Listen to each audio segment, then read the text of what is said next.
கொள்ளையடித்து குடும்ப ஆட்சி நடத்தும் மு க ஸ்டாலினை வீட்டிற்கு அனுப்ப வேண்டும். பிரதமர் மோடி ஆவேச பேச்சு.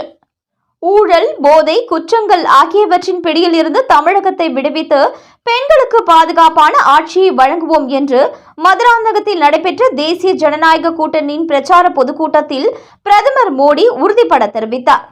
தேசிய ஜனநாயக கூட்டணியின் தேர்தல் பிரச்சார பொதுக்கூட்டம் செங்கல்பட்டு மாவட்டம் மதுராந்தகத்தில் பிரதமர் மோடி தலைமையில் நேற்று நடைபெற்றது. அவர் பேசியதாவது: தமிழகம் ஒரு மாற்றத்திற்கு தயாராகிவிட்டது. திமுகவின் மோசமான ஆட்சியில் இருந்து விடுபட துடிக்கிறது. பாஜகவின் என்டிஏ அரசைதான் தமிழகம் இப்பொழுது விரும்புகிறது. தமிழகத்தில் இருந்து திமுக அரசை விரட்டியடிக்க திமுக ஆட்சியின் முடிவுரைக்கான கவுண்டவுன் தொடங்கிவிட்டது. தமிழக மக்களுக்கு திமுக அரசு நம்பிக்கை துரோகம் செய்துவிட்டது. திமுக அரசை சிஎம்சி அரசு என்று மக்கள் அழைக்கின்றனர். அதாவது கரப்ஷன், மாஃபியா, கிரைம். திமுக அரசு ஊழல், குற்றவாளி குழுக்கள், குற்றங்கள் ஆகியவற்றை தான் ஆதரிக்கிறது.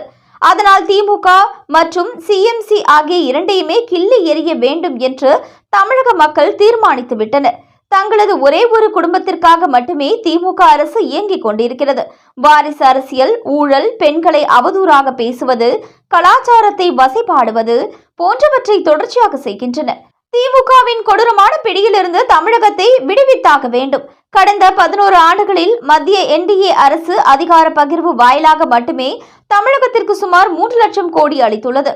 கடந்த 2014ஆம் ஆண்டிற்கு முன்பு மத்திய காங்கிரஸ் திமுக கூட்டணி ஆட்சியில் வழங்கியதை விட இது 3 மடங்கு அதிகம். அதே போல தமிழகத்தில் ரயில்வே திட்டங்களுக்கு 7 மடங்கு அதிக நிதி அளித்துள்ளது. கடந்த 11 ஆண்டுகளில் தமிழக மக்களின் நலனுக்காக மத்திய அரசு 11 லட்சம் கோடி ரூபாய் உதவிகளை அளித்துள்ளது. குற்றங்களை செய்யும் மாஃபியா கும்பலிடம் இளைஞர்களை விட்டுவிட்டது திமுக அரசு. தங்கள் கண்முன் குழந்தைகள் சீரழிவதை பார்த்து பெற்றோர் துடிக்கின்றனர். இளைஞர்களை போதைப் பொருள் அபாயத்தில் இருந்து மீட்க வேண்டும். நீங்கள் என்டிஏவுக்கு அளிக்கும் ஒவ்வொரு வாக்கும் தமிழகத்தை போதை அபாயத்தில் இருந்து மீட்டெடுக்க உதவும். தமிழகத்தில் பாஜக என்டிஏவின் இரட்டை என்ஜின் அரசு அவசியமானதாகும். மத்திய அரசோடு இணைந்து பயணிக்கும் பொழுது முதலீடுகள், வளர்ச்சி அனைத்தும் எளிதில் நடைபெறும். உங்கள் வாக்குகளால் தமிழகத்தில் என்டிஏ அரசை அமைத்து தாருங்கள். எங்கள் அரசு பெண்களின் பாதுகாப்பை உறுதிப்படுத்தும். சமீபத்தில் முருகப்பெருமானுக்கு கார்த்திகை தீபம் ஏற்றும் விஷயத்தில் நம் தலைவர்கள் எல்லாம் பக்தர்களின் அதிகாரங்கள், உரிமைகளுக்கு குரல் கொடுத்தனர். ஆனால் திமுகவும் அதன் கூட்டணியும் தங்களது வாக்கு வங்கியை குஷிப்படுத்த நீதிமன்றங்களையும் விட்டு வைக்காமல் அவர்களையும் அவமானப்படுத்தினர். தமிழக இளைஞர்கள் அனைவரும் நமது பாரம்பரியத்தை கொண்டாடி மகிழ வேண்டும். அதற்கு என்டிஏ அரசு அனைத்து வழிகளிலும் துணை நிற்கும். இவ்வாறு பிரதமர் பேசினார்.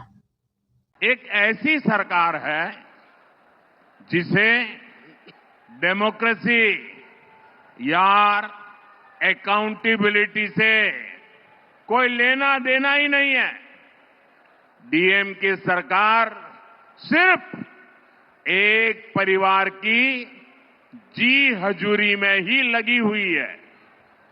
अगर किसी को डीएमके में आगे बढ़ना है तो उसके पास सिर्फ 3 या 4 रूट है: dynasty root, corruption root, abuse women root, abuse our culture root. और यही कारण है कि आज डीएमके में वही लोग आगे बढ़ रहे हैं जिनको इस प्रकार के काम आते हैं। इसका नुकसान पूरे तमिलनाडु को हो रहा है। तमिलनाडु का बच्चा बच्चा